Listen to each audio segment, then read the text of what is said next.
Welcome back. Let's continue here now. This October, local women are being encouraged to take 30 minutes out of their time to get their breasts screened as part of Breast Cancer Awareness Month. The campaign aims to spread awareness about breast cancer and the ways in which the disease can be detected early. Breast cancer is one of the most common forms of cancer for South African women of all races, with a lifetime risk of 1 in 27. The risk for breast cancer increases as a person gets older, but many women under the age of 40 have been diagnosed with breast cancer. Let's discuss this further now. We're joined by Phungi Baloyi, a two-time breast cancer survivor and the founder of Pink Warrior Foundation. Phungi, thank you so much for your time this afternoon, and good afternoon.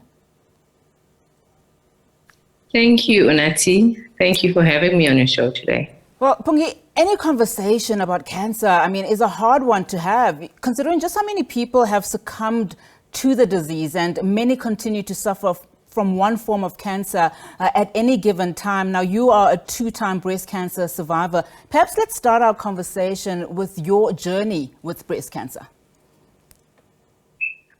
Okay, so my journey started in 2007.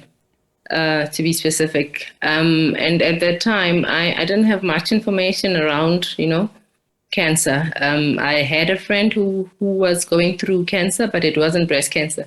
So when I started seeing the symptoms on my breast, it wasn't the first thing that I thought of, because I saw my breast getting darker. I saw my breast getting smaller, and I wasn't feeling any pain at that time. So it didn't get to me to say, maybe you need to see a doctor. But when this thing carried on for more than 2 weeks, I started now touching my breast. And that's when I felt the lump and decided, okay, I need to go see a doctor. So that's how the journey began. And with the first doctor even dismissing it as nothing, because I was quite young at the time. I had just turned 30.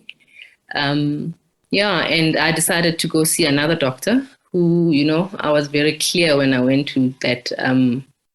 The initial doctor turned me back to say it's nothing, but I'm worried. This can't be right. I've had these changes in my body and I wasn't like this before. So that's when they sent me for the mammograms and ultrasounds, and that's how the first case was confirmed. And that was in 2007. Very concerning. Of course, one of the worrying things, just even with your story, is about the loss of expertise in the health sector, especially as it relates to breast cancer, and your story is testament of that. And of course, not a lot of women, have access to facilities and can be, persistent like you were. So you've started your foundation, Pink Warrior Foundation. Talk to us a little bit about what your focus is on and also why you started the foundation. Okay, that is specifically for that, that women don't have options. I know how privileged I am to have medical aid to be able to go and see a doctor. If this one says no, I can go to the next one, It's easy for me to do that. But how many women out there don't have that opportunity to, go and see a doctor when they're concerned about something? We know how our economy is. So with Pink Warrior, we want to get into communities because, over the years, I've been involved with organizations where we educate people, we talk to people about breast cancer.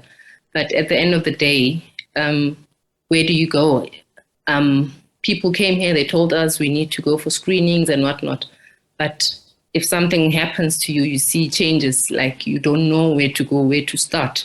So with Pink Warrior Foundation, we want a mobile clinic that is going to be in communities, present throughout the year, not just in October, to remind women to be there, to do the screenings with them, to make sure that our women out there are safe. And one of the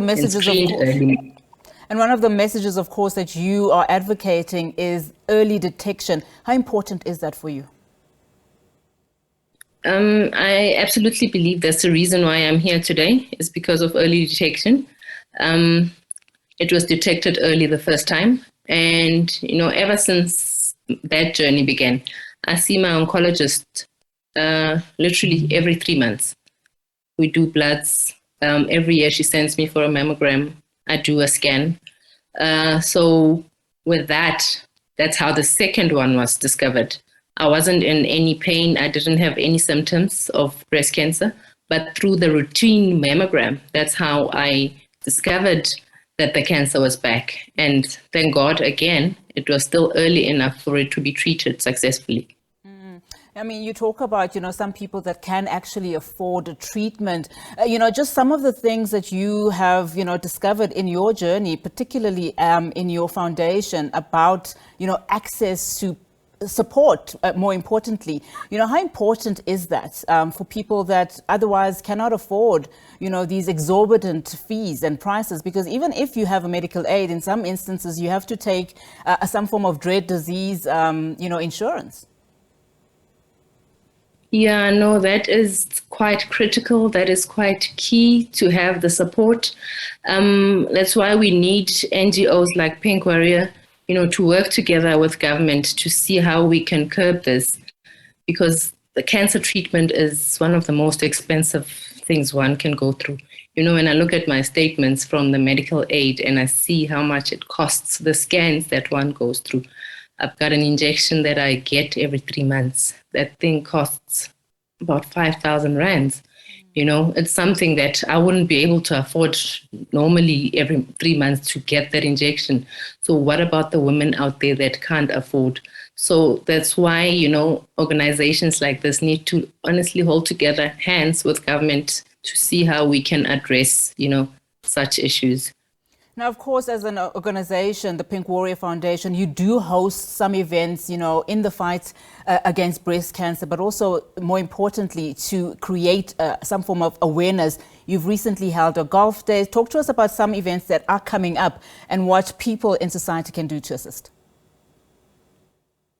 Okay, so yeah, we had a very successful golf day this past Friday.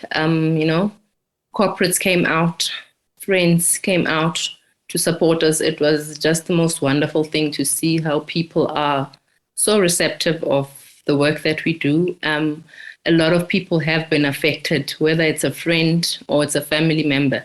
So that type of thing is, I think, that's what softens people's hearts, to say we know and we see how this thing affects our communities and they want to reach out and help. So the golf day was our first one this year. We're going to be doing this annually to raise funds so that we can get that mobile clinic, even mobile clinics. On Sunday, the 30th, we have a walk in Alex where we want to do awareness as well. And then there'll be a walk in Alexandra Stadium. So yeah, for now, that is the next upcoming event for Pink Warrior Foundation. Phungi, thank you so much for coming on to the show and, of course, taking us through your journey. That is Phungi Baloyi, a two-time breast cancer survivor. And, of course, she's also the founder of Pink Warrior Foundation.